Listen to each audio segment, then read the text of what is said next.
Kemudian, banyak ekspor tertahan di pelabuhan luar negeri bukan karena barangnya bermasalah, tetapi karena satu dokumen sederhana bernama Certificate of Origin. Kemudian, dokumen ini sering dianggap sepele, padahal dampaknya langsung ke bea masuk dan kelancaran impor. Di video ini kita akan membahas Certificate of Origin dari nol. Kemudian akan paham apa itu Certificate of Origin, kapan wajib digunakan, jenis-jenisnya di Indonesia, dan cara mengurusnya secara praktis. Kemudian akan lebih siap mengekspor tanpa takut dokumen ditolak. Agenda kita pada pagi hari ini, yang pertama, pengertian dan fungsi Certificate of Origin. Yang kedua, jenis-jenis Certificate of Origin yang umum dipakai eksportir Indonesia. Yang ketiga, kapan Certificate of Origin wajib dan kapan tidak. Yang keempat, langkah praktis mengurus Certificate of Origin untuk pemula.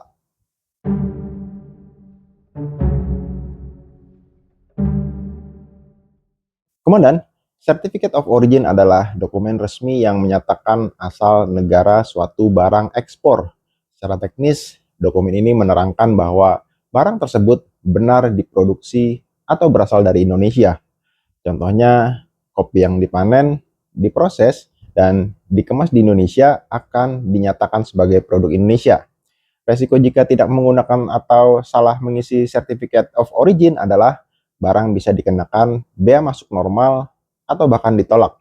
Langkah praktisnya, kemudian harus memastikan asal barang jelas sejak awal produksi. Kesimpulannya adalah, Certificate of Origin adalah bukti asal barang dan sangat berpengaruh pada proses impor di negara tujuan.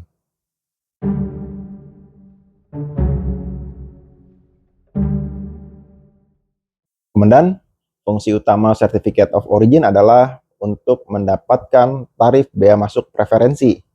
Tarif preferensi artinya bea masuk lebih murah karena adanya perjanjian dagang antar negara.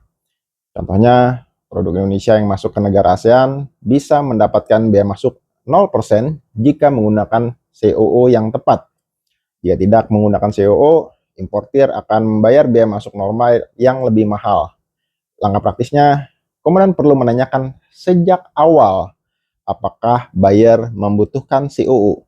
Kesimpulannya adalah, Certificate of Origin membantu menurunkan biaya impor dan meningkatkan daya saing produk.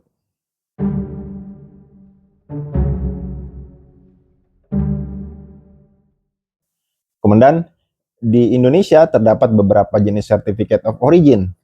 Jenis pertama adalah COO preferensi, yang digunakan untuk skema perjanjian dagang. Contohnya, Form D untuk ASEAN dan Form E untuk perdagangan dengan Tiongkok. Jenis kedua adalah COO non-preferensi, yang hanya menyatakan asal barang tanpa fasilitas tarif. Kesalahan umum pemula adalah memilih jenis COO yang tidak sesuai dengan negara tujuan. Maka praktisnya, kemudian harus mencocokkan negara tujuan ekspor dengan jenis COO yang berlaku. Simpulannya adalah, tidak semua COO sama, dan jenisnya harus sesuai dengan negara tujuan.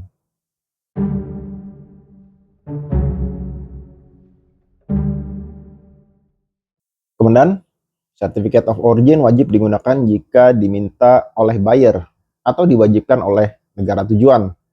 COO juga wajib jika kemudian ingin menggunakan tarif preferensi.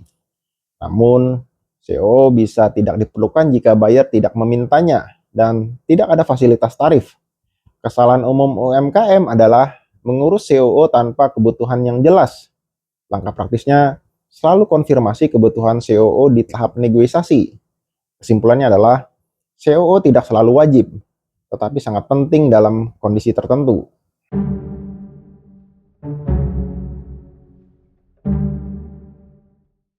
Kemudian, pengurusan Certificate of Origin dimulai dari menyiapkan dokumen ekspor. Dokumen utama meliputi invoice, packing list, dan data HS code barang. Setelah itu kemudian mengajukan permohonan COO melalui sistem yang ditentukan pemerintah. Data harus konsisten antara COO, invoice, dan dokumen kepabeanan. Kesalahan kecil seperti salah HS code bisa membuat COO ditolak. Langkah praktisnya, lakukan pengecekan ulang sebelum pengajuan. Kesimpulannya adalah, kunci pengurusan COO adalah dokumen yang konsisten dan akurat. Sebagai penutup, kemudian, Certificate of Origin bukan dokumen rumit jika dipahami dari dasarnya. Dengan pemahaman yang benar, komandan bisa mengekspor lebih percaya diri dan efisien. Komandan sekalian, jika topik ini bermanfaat, silakan subscribe dan bagikan. Tulis di komentar produk apa yang ingin komandan ekspor dan ke negara mana. Saya Roni Aban dari Indonesian Export Channel. Assalamualaikum warahmatullahi wabarakatuh dan selamat pagi.